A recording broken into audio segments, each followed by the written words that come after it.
Welcome to Halo Weekly. So much news. What is happening 343? But hey guys, and welcome back to Halo Weekly, the show where we discuss everything Halo in the past week and going into the next week. There's a lot to discuss in today's episode and a lot that's gone on in the last couple of days that I do want to discuss. So sit tight, get yourself a beveragino, leave a like on the video, subscribe if you're brand new, and let's get straight into it.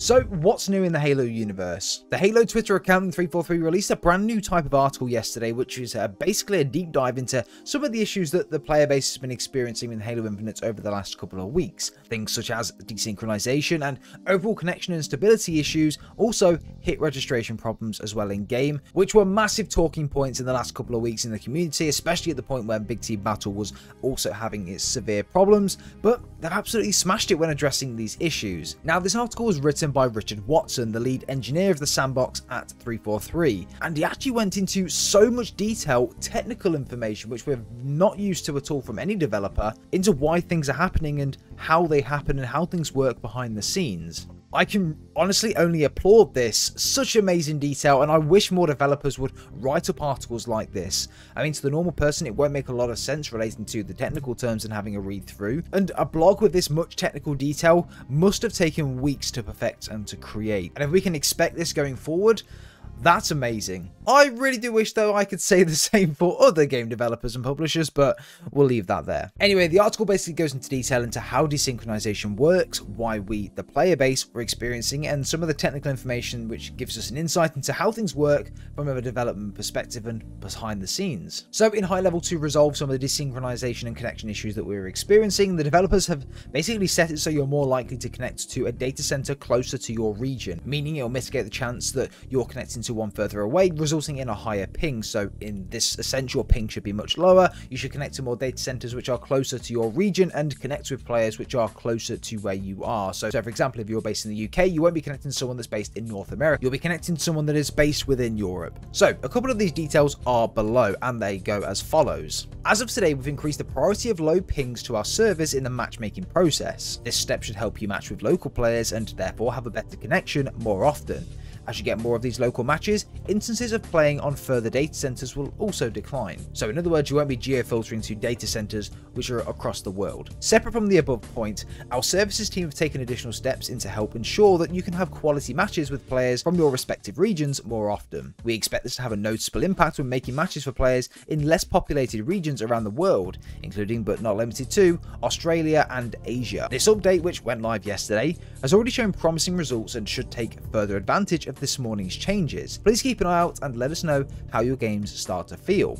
This morning's update should also prevent players from geo-filtering their online matches. Since this was impacting matches after they were put together via our matchmaker, it was causing unstable connections for the other players in the lobby. So for all of you guys out there with a net doomer, geo-filtering may be a bit of a problem for you right now. Along with this, hit registration issues have been addressed by 343, and they've detailed more information in their new article. In very high level though, the reason why we typically experience bad hit registration and hit detection is because of a couple of factors, and I'll go through those very quickly here. So the reason why we get a bad hit registration in games is mostly to do within a client, which is us, the player, forms an action in game, like firing a weapon for example, which then translate directly over to the data center and the server that we're connecting to. So the action on that server should be the exact same as to what the player is doing as well. If this happens, your hit registration will work like it typically should, and that's a successful connection. However, there were some bugs in relation to this whereby there was some lag or some form of issues whereby the ending server was not necessarily replicating the same as what was going on your client, which is basically the reason why we have a bad hit registration at the moment. But there have been some things which have been addressed, but there are also some other things which they couldn't push out during this patch, so they are working on those to be pushed out for the following patch. Other factors for hit registration, things like that, could be down to networking issues from the client end or even the server side or data center side, so it does depend entirely on that, but again, these are just a couple of factors and points. 343 have some initial improvements that should be landing in a future update for both improvements to, again, prevent any issues with bandwidth usage and also just generalized hit registration and server issues that they may experience. So there are a couple of points they've found, as I mentioned, so these should be addressed in the next coming up update. But huge praise to 343 and especially Richard Watson for writing such a good article, showing images as well, detailed breakdowns of how things work, why we're getting these issues. This is like next level stuff. We've never got this before. We usually get a couple of notes on our bullet points on a patch note to say that they fixed something, but we never really know how they fixed it or why it happened, and things like that. So it's really interesting to say they've took this approach, and I really like it, and a lot of the community also really like it. So what's new in the Halo universe? The Master Chief Collection will see a brand new update starting today,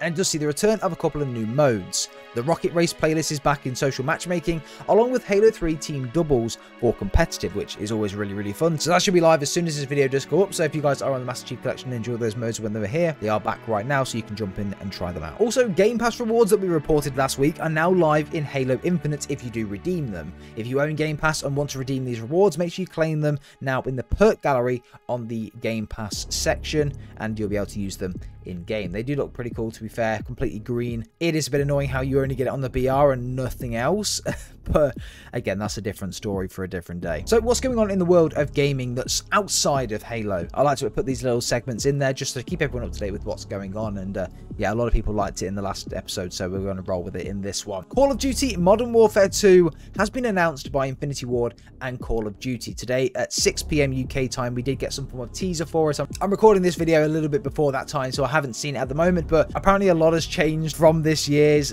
Call of Duty, like every single announcement, every single year. So it's supposed to be very different, supposed to be literally the next step in technology, and yeah, I don't know, they say this every year.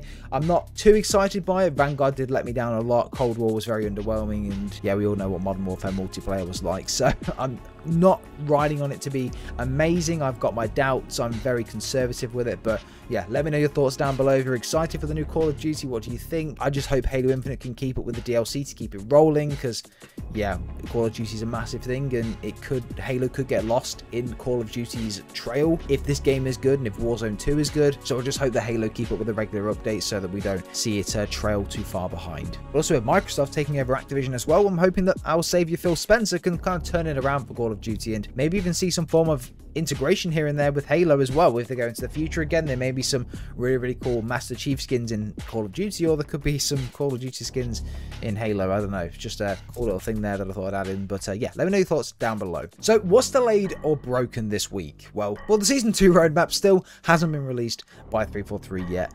I was kind of hoping for maybe some more details in February, but as the days goes on, it's not looking likely, unfortunately. I think the roadmap will be delayed indefinitely, with no confirmation date as to when it will return or when we may see it. I mean, with COP coming out in May, we've got quite a few months before we do really need to hear anything about it, so I would expect them to not leave it any more than a month or two before communicating out to us on what the plan is, what the roadmap is, and when content will be coming. So we may have a bit of a long wait on our hands, a couple of months at least, but yeah, just take as much time as you need. 343, try and get as much content in this roadmap as possible to keep players coming back. Maybe even tease a little bit about campaign DLC. Maybe that's one of the reasons why they're not ready yet. Maybe they're perfecting a trailer, or maybe something in terms of one of those DLC packs is taking a bit longer than expected. So take as long as you need, but don't leave it too long, please, because Halo Infinite is getting a bit dry at the moment. Another mention as well for Halo Infinite Competitive, the North American Regional Finals start today at 12 PM PT and 3 PM ET as well. If anyone wants to watch that, tune in. It's on today, and alongside that as well, which is really cool, you actually get Twitch Prime drops from watching this as well, which you can unlock different things within Halo. So they did this last time for the HCS event as well, where you could watch it for a certain amount of time, and the more you watch, the better rewards you get, essentially. And it's the same thing here as well. The rewards will be on screen right now and the way to get them as well. But again, basically, you just gotta watch the games for a couple of hours, have it on the background in a stream, download the Google Chrome plugin where you can essentially just sit there in the background and it automatically gets the rewards for you, and just keep doing that. Really, that's all I do. And yeah, it means you just don't have to sit there for hours and hours and watch it. Just have it in the background. And now onto a couple of honorable mentions for the community this week. Outlet on Twitter posted some absolutely sick roadmap fan arts on Twitter, and yeah, all the links are down below. I've got to say, they look so good, and it does tease me a little bit for the roadmaps coming in a couple of weeks or months time. But yeah, I'm really hyped, and I would love them to follow the same design philosophy as this. I just think it looks so cool. It's very rustic. It looks a lot like Halo Reach and Halo ODST vibes. Really dark, really musky, especially looks like the UNSC or the Humanity and the armies are on the back foot. It looks really good. I would actually really like it if they went to a more rustic vibe compared to what they are at the moment. What they're doing at the moment is very clean and a very like colourful, vibrant, which isn't a bad thing, but I don't know, there's just something about this look that they did in like Halo Reach and Halo ODST that just makes it look really cool, and it makes it look like there's an actual war going on rather than just it being sort of like toy action figures like they're doing at the moment. So yeah, great work, Outlet. It's really really good. And one more honorable mention at the end for Halo Swallower. I love this account. It's so funny at times, but yeah, I'm going to put this on screen right now. Halo 4 Anniversary reportedly in the works. Will launch November 6th, 2022. Our sources added that this will be only multiplayer because Halo 4 story lacked in nuance and subtlety, whereas the multiplayer was widely regarded by the pros to be the best in the series. Take it as you will, guys, but yeah, I'll leave all the links down below to these tweets. I just found it quite funny. Guys, that's all we're going to cover for this week's episode of Halo Weekly. I hope that you have enjoyed. Big updates from 343 around all of the different desynchronization. And yeah, as I mentioned previously, really, really good articles. Really like them. All the links will be in the description, so go check it out for yourself as well. But yeah, if you guys do experience or run into any issues with Halo Infinite or any issues that you find, do log tickets because they do look at them, they do review them on the regular basis, and this is how they do find out about these things, even on Reddit and things like that. But they do review these tickets on a daily basis, and they do help find issues. So guys, I hope you have enjoyed today's episode of Halo Weekly. Drop a like if you have, subscribe if you are brand new. Every single Friday we do an episode of Halo Weekly and we discuss all the news on the channel. But guys, have a great rest of your day, speak soon, and take care.